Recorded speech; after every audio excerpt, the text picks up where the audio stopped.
también se le llama turbina al, ¿no? Mi vuelo llegó tarde. ¿Por qué llegó tarde? Se le malogró la turbina al avión. Bueno, no es estrictamente una turbina la del avión, es un motor a reacción, ¿no? Que adentro tiene una turbina, también tiene un compresor, también tiene una cámara de combustión, pero todo el conjunto se llama motor a reacción. Pero ya coloquialmente se le dice, sí, le están dando mantenimiento a la turbina del avión. Pero es contradictorio porque la turbina extrae energía de un aire en movimiento. El avión lo que necesita es alguien que lo impulse, ¿no? Entonces, eso es lo que hace un motor a reacción, impulsa el avión, pero tiene adentro una turbina que no impulsa el avión, le saca un poco de energía o un poco de potencia a los gases de la combustión para mover un compresor, que es el que invita al aire a que se mezcle con el combustible. Entonces la turbina que tiene el motor a reacción en realidad está frenando al avión, no lo está impulsando. Pero bueno, es el uso coloquial del lenguaje, ¿no? Que a veces te presta a errores. Entonces, eh, vamos llegando a por qué el viento tiene una potencia cinética que depende del cubo de la velocidad. Ahí está la formulita. Potencia del viento es igual a un medio, la densidad del aire, por el área en cuestión, digamos, pues si estamos hablando de la turbina de Marcona, que tiene 100 metros de diámetro, bueno, será pues pi por 50 al cuadrado, ¿no? Pi r cuadrado, el área del círculo, en este caso r es 50 metros de radio, entonces pi por r cuadrado es el área de intervención, este disco, y la velocidad al cubo. Entonces podemos quedarnos con la fórmula o podemos tratar de entenderla, mejor es tratar de entenderla, a qué se debe que dependa del cubo, ¿no? Entonces, para entender esto de manera más intuitiva, podemos imaginarnos que el viento está compuesto de cilindros virtuales, digamos, matemáticos que están trayendo el aire, como si fuera embolsado, ¿no? Entonces, esos cilindros viajan a la velocidad del viento y traen paquetes de aire en movimiento. Cada paquete tendrá una masa, que la masa viene a ser pues la densidad del aire por el volumen de ese paquete. En este caso, un cilindro, ¿no? Entonces sabemos que la energía cinética de una masa en movimiento es un medio, la masa por la velocidad al cuadrado. Ya vamos al cuadrado, ¿no? Eh, Ahora, esas masas que están acercándose, a su vez vienen a una razón de la velocidad, ¿no? Por eso digo, si aumentamos la velocidad al doble, tendremos 4 veces más energía disponible en cada paquete, porque la energía cinética va con el cuadrado de la velocidad. Entonces duplicamos la velocidad del viento, tenemos 4 veces más energía contenida en esos paquetes, en esos aire embolsado. Pero a su vez esos aires embolsados vienen 2 veces más rápido. Entonces tenemos un efecto de 8. 4 por aumento de la energía cinética de cada paquete y 2, efecto duplicado, por que vienen el doble de rápido. Entonces la potencia aumenta 4 veces por la cinética y 1 vez por la razón de llegada de los paquetes, ¿no? Por eso que aumenta el cubo. Para entenderlo no matemáticamente, sino intuitivamente. Es como una banda transportadora con bolsas de azúcar de a kilo y que nosotros estamos sacando energía porque estamos frenando esas bolsas.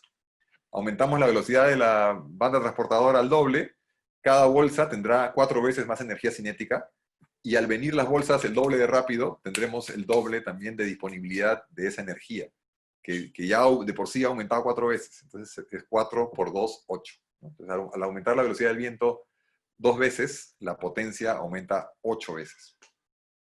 Y desafortunadamente, lo inverso también. Si bajamos la velocidad del viento a la mitad, nuestra potencia disponible bajará 8 veces. Es dramático, 8 veces.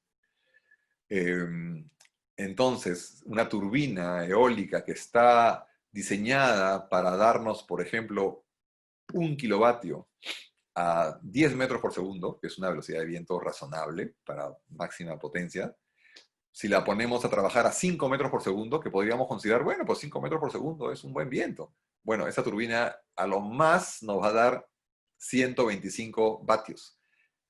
Quiere decir, pues, la octava parte de 1000, ¿no? 125 vatios. Entonces una turbina eólica que tiene pues el rotor de 2 metros de diámetro por lo menos, o mejor 3 metros por diámetro para que con 10 metros por segundo nos dé 1 kilowatt, 3 metros de diámetro montado sobre un poste de 6 metros con sus templadores, con su regulador, con todo un sistema, para que nos dé 125 vatios, simplemente no vale la pena. Mejor ponemos un panel solar de, no sé, de medio metro cuadrado y tenemos 125 vatios, ¿no? Entonces, eso no es por desanimar de la energía eólica, pero simplemente ser realista. Si el viento no es bueno, no vale la pena la energía eólica. Esa es una verdad, que, digamos, meridiana, ¿no? Por eso hay que tener mucho cuidado con la velocidad del viento. Y cómo se manipula. A veces algunos fabricantes manipulan la velocidad del viento en sus fichas y tenemos que estar atentos a que no nos hagan un cuento, ¿no? Entonces aquí vemos que la potencia que se puede aprovechar depende de la densidad, que ya dijimos, ¿no? En el principio. Si la densidad baja, porque nos hemos ido a 3.000 metros de altura, eso va a afectar la potencia del viento, nuestro recurso, se va a ver afectado directamente. El área, lógicamente, si crecemos en área, vamos a tener más captación y vamos a poder aumentar nuestra potencia. Por eso la tecnología eólica sigue creciendo y creciendo en tamaño. La velocidad del viento, no podemos hacer mucho, no podemos controlarla, no hay una llave que podamos subir y bajar, entonces solamente podemos escoger el sitio correcto, ¿no? Eso es nuestra única manipulación del viento, es buscar el sitio, porque no podemos crear el viento. Entonces se ven estos tres factores: densidad, área y velocidad. No sé si hay alguna pregunta hasta aquí de este concepto de velocidad al cubo del viento. Es importante.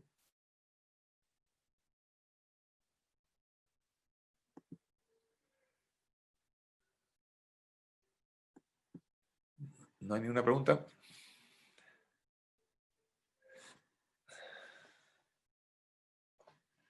Bueno.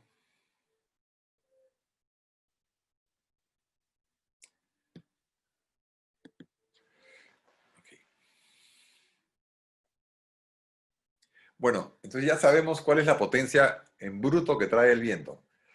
Un medio, la densidad del aire, que es 1.2 kilos por metro cúbico típicamente a condiciones normales de presión atmosférica, o sea, a nivel del mar.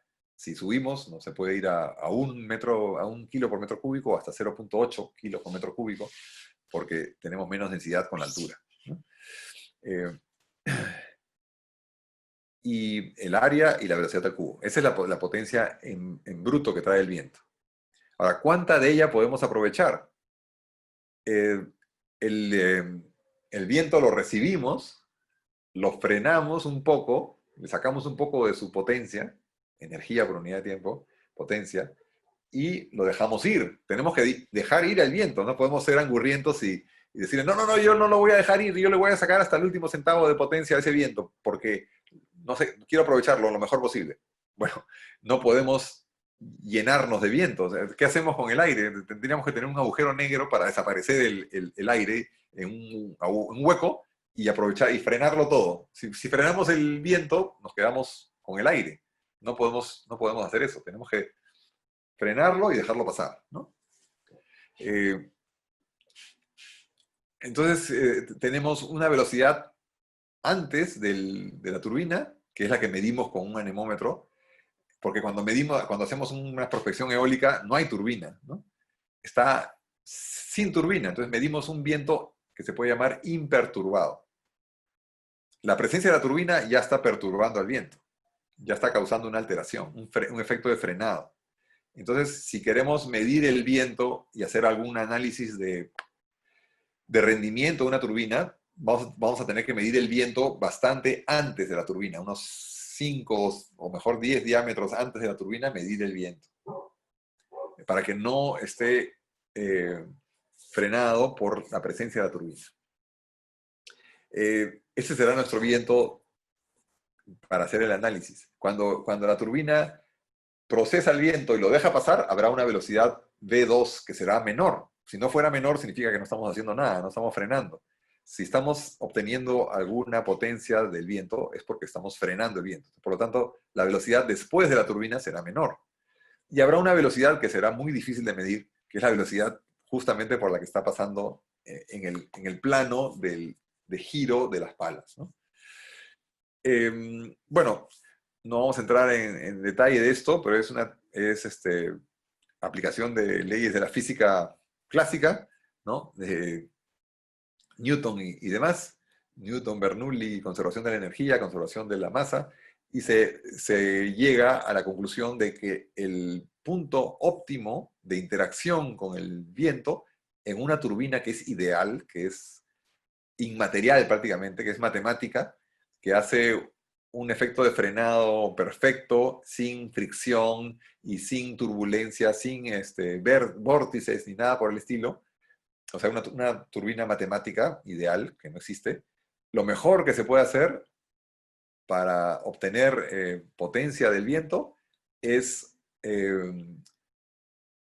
una conversión de 0.593, que es 16/27. O sea, esa es la mejor fracción que podemos aspirar a obtener del viento. Si el viento tiene 100 de potencia, porque es el producto de un medio, densidad, área, velocidad al cubo, lo mejor que podemos hacer, idealmente, es obtener el 59.7, 59.3%. Y eso además es una cosa matemática inalcanzable, ¿no? Es ideal. Las máquinas eólicas, lo mejor que han logrado es 0.45, o sea, 45%.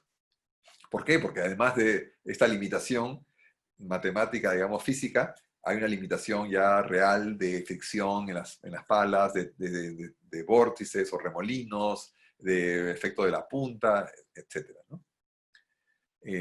Entonces, ese es lo que se conoce como el límite de Betz, que es un límite teórico, pero basado en la física, en las leyes de la naturaleza. No es un límite, no, ese es Betz, porque Betz tiene su forma de pensar y es su teoría. Es la teoría de Betz de las turbinas eólicas. No, es Newton y compañía aplicado a las turbinas eólicas. O sea que si decimos que Betz no sirve porque mi turbina no cumple, no sigue lo que dice Betz, entonces, ¿qué sigue tu turbina? ¿Has inventado una física paralela?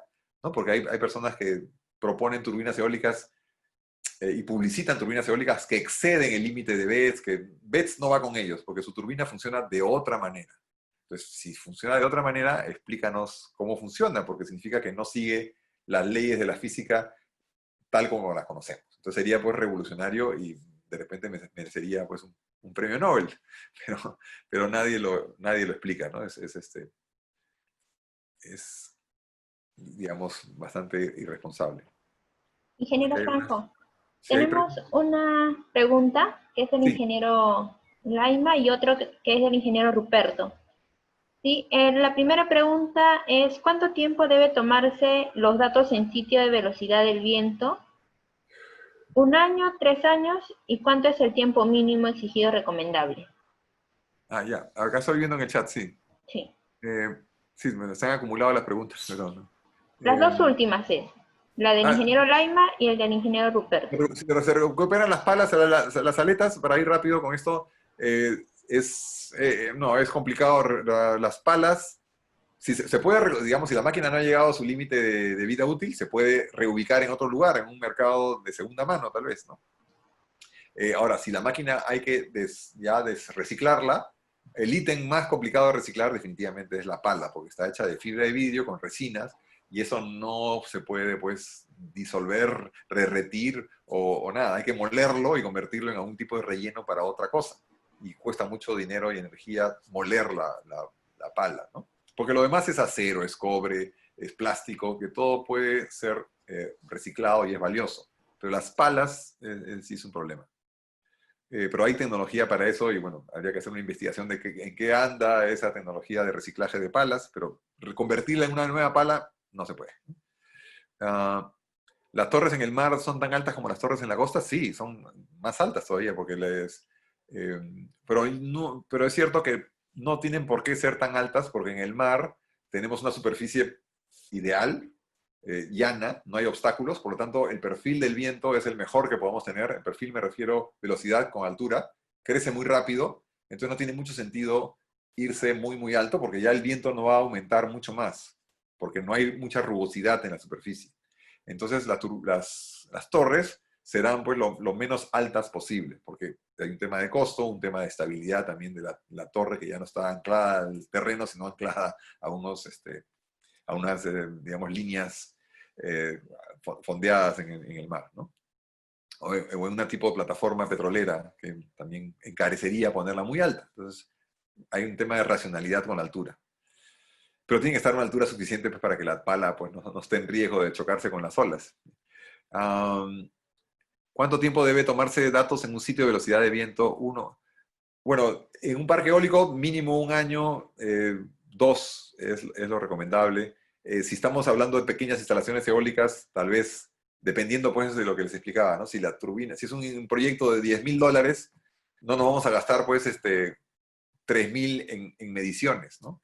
Eh, Se mide de repente un mes, cosa que cuesta de repente $500, hacer una prospección de un mes, llevar una estación meteorológica, instalarla, recoger los datos, analizarlos, podría costar más o menos $500, que es el 5% de un trabajo de $10,000, ¿no? ¿Por qué? Porque, bueno, si falla la medición, que es indeseable, bueno, hay $10,000 en juego, pero si falla una medición de parque eólico, hay pues 300 millones de dólares en juego.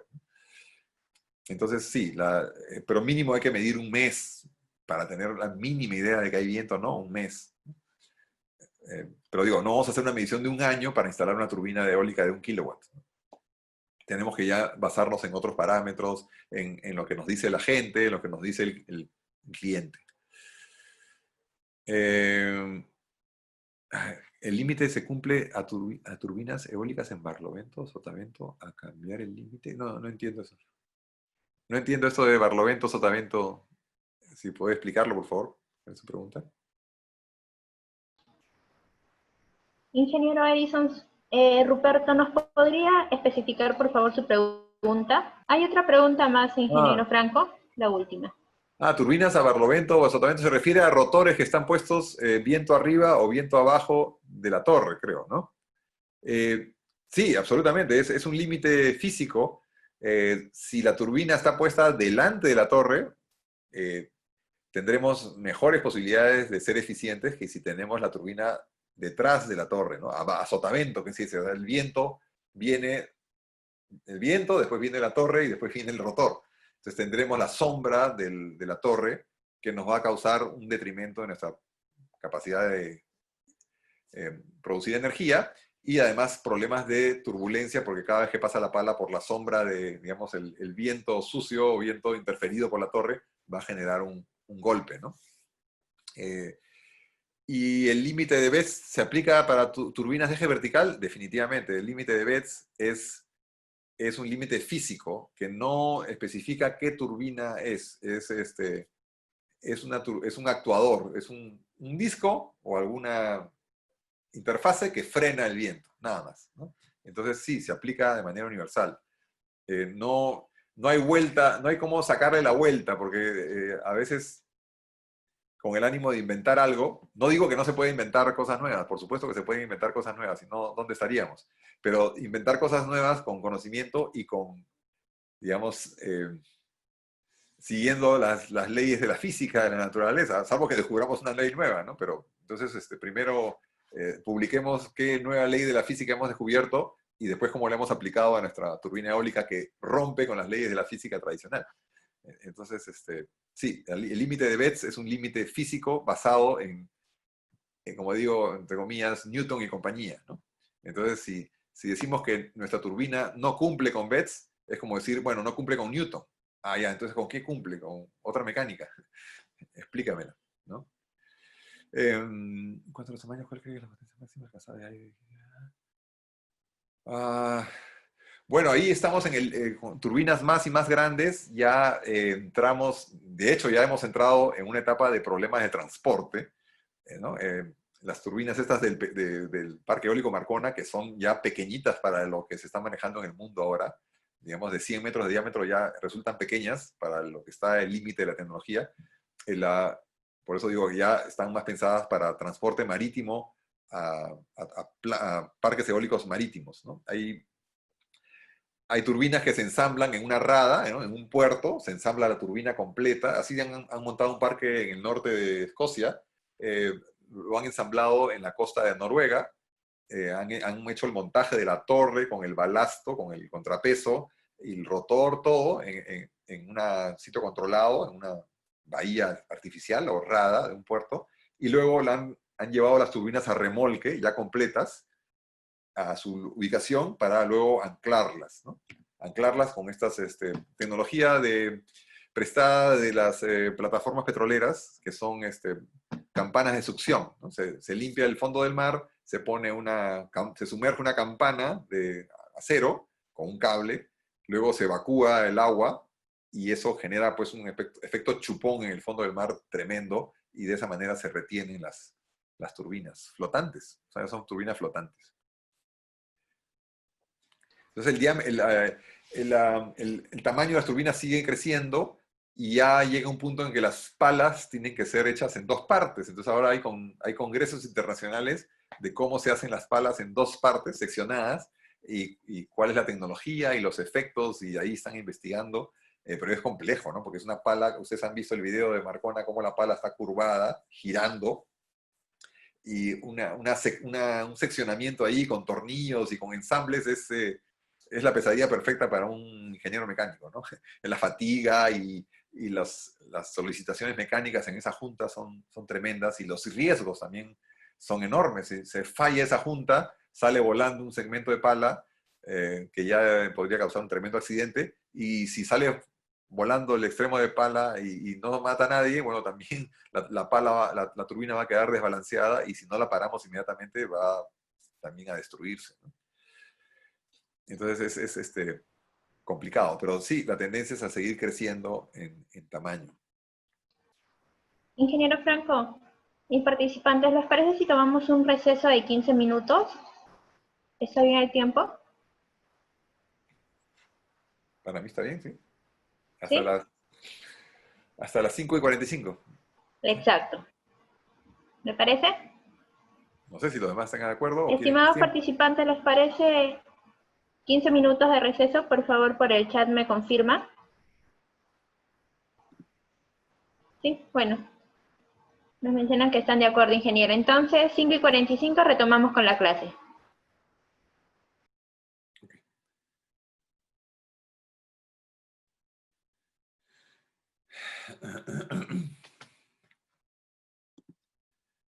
Ups, un ratito. Ok, entonces tenemos esta figura estoy bien, sí, del viento que lo frenamos. Lo frenamos parcialmente, le extraemos parte de su potencia cinética, ¿no? La energía cinética que trae el viento por unidad de tiempo es su potencia cinética, y lo frenamos y lo dejamos pasar. Entonces hay este máximo de aprovechamiento que se da con el límite de Betz ideal matemático de 59.3%, que es un poco un compromiso entre qué tanto frenamos o no frenamos el viento. Porque si frenamos demasiado el viento, le quitamos potencia y se nos aguanta el viento, por así decirlo, perdemos. Si dejamos pasar mucho el viento porque queremos que sea máximo su velocidad, bueno, no estamos aprovechando mucho. Entonces es ni mucho ni poco, ¿no? ¿En qué momento es el óptimo de interacción para que le quitemos justo lo necesario para que no se frene demasiado ni lo dejemos pasar demasiado, ¿no? Algo parecido es el análisis físico, matemático que se hace.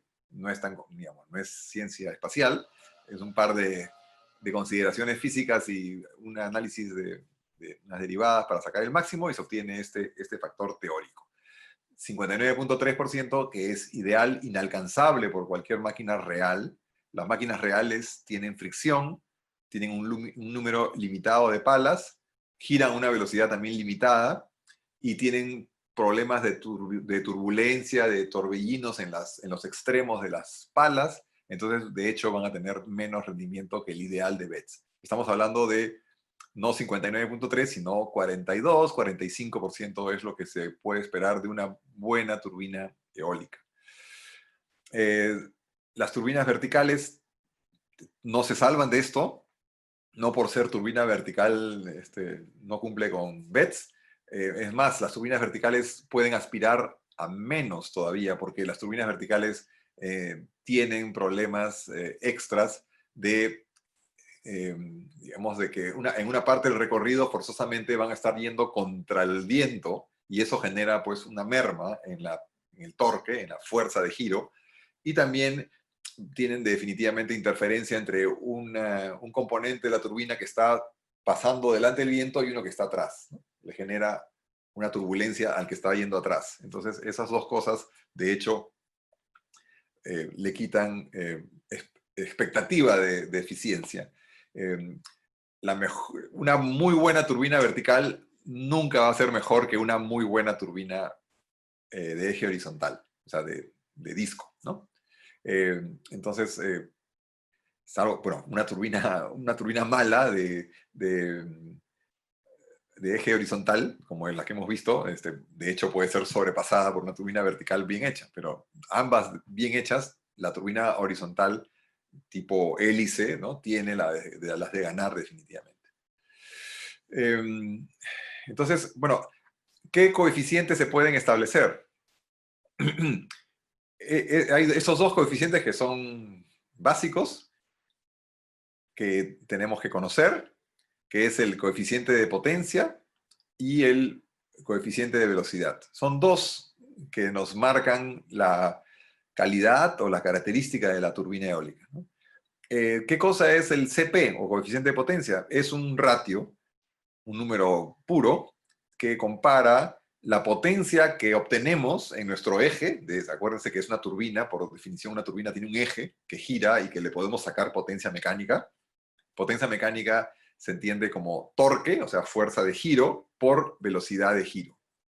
Multiplicamos el torque por la velocidad de giro, nos da potencia en kilowatts o en vatios mecánica, ¿no? Con esa potencia mecánica podemos moler trigo, podemos mover un generador eléctrico, podemos bombear agua, etc., ¿no? Hacer un trabajo.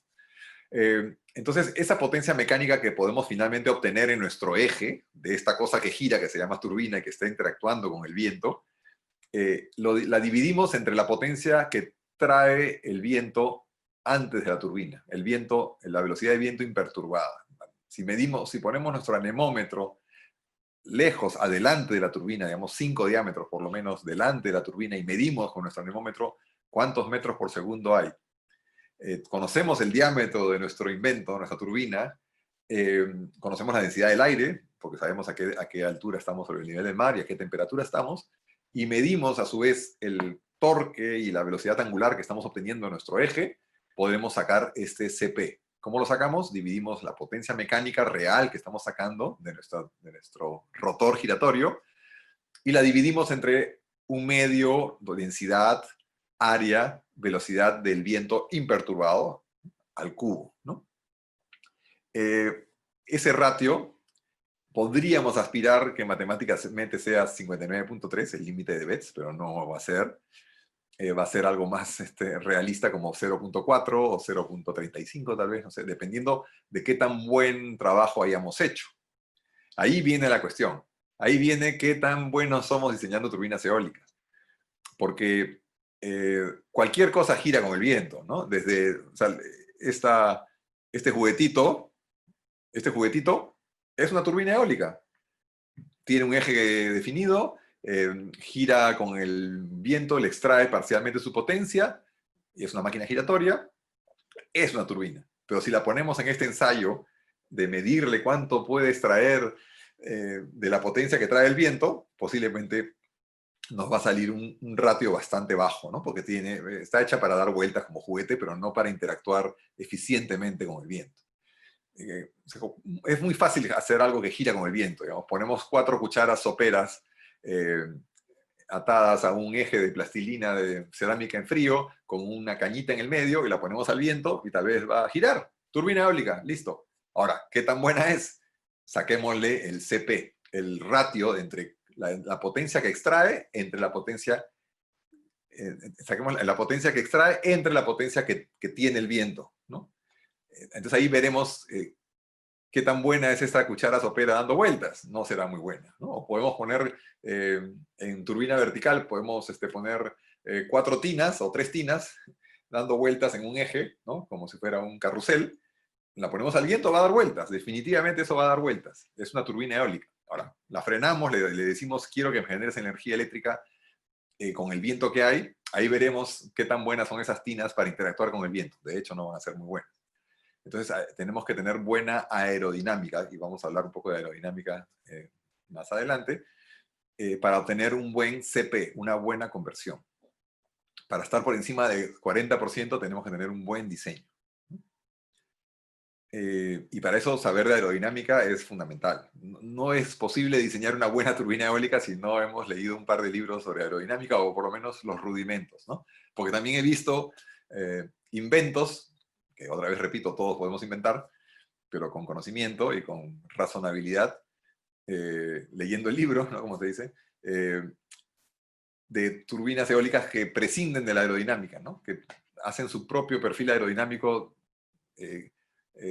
con una forma que no tiene ningún sentido, ¿no? Entonces, de hecho, esa turbina no va a funcionar bien porque no tiene buena aerodinámica.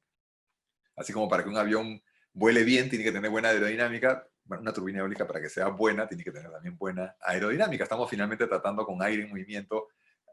Ese movimiento tiene que ver con aerodinámica, ¿no? Entonces, el CP es muy importante y es un poco el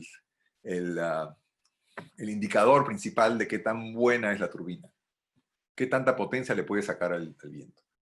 El otro factor que también es importante es este que se llama lambda, que no es nada complicado, es simplemente qué tan rápida es la turbina. Es la velocidad de la periferia, cuando la turbina está girando. Vimos ese video de Marcona con la pala girando. Esa pala está a 50 metros de radio y viaja a una velocidad importante, digamos, puede estar viajando a 250 kilómetros por hora fácilmente. Entonces, dividimos esa velocidad, que en metros por segundo viene a ser como 70 metros por segundo, entre la velocidad del viento. Es un ratio puro también, velocidad de la periferia de la turbina, sea vertical o sea horizontal, entre la velocidad del viento imperturbado. Eso nos da un indicador de qué tan veloz es la turbina. Si es una turbina lenta, puede tener de repente hasta 1 de lambda, de ratio. Significa que la periferia de la turbina gira igual que la velocidad del viento, ¿no? Una velocidad equivalente al viento. Por lo general, una turbina moderna tiene lambda que va a 6, 7, algunas de 2 palas pueden llegar a 8. Y es también favorable que una turbina sea veloz. Mientras más alto sea este coeficiente, mejor aprovechamiento tendremos de la energía del viento. Entonces, queremos tener un buen CP y también un buen lambda. También en inglés se llama Tip Speed Ratio, ¿no? TSP, el tip, punta, ¿no? Velocidad de punta, ratio de velocidad de punta. Ahí está la turbina vertical en esquema. Se cumple todo lo dicho, solamente que cambia un poco, más que nada el área, cómo se calcula el área. En la primera se calcula el área por el área del círculo, pi r cuadrado. En la segunda se calcula el área por digamos, la ventana de interacción con el viento. ¿Cuál es la ventana de interacción o la sección de interacción? Es la altura de este elemento cilíndrico por el diámetro, ¿no? Ahora, si la turbina tiene una forma especial, curva, se saca el área de la sección expuesta al viento. Esa será nuestra área de captura de recurso eólico, ¿no? Entonces ya no será pi r cuadrado, sino será diámetro por altura en este caso. Pero igual se sostiene el lambda, porque es la velocidad periférica, en este caso de las palas que están girando en un eje vertical, y el CP estará definido con el área de intervención, digamos, de sección de captura de viento.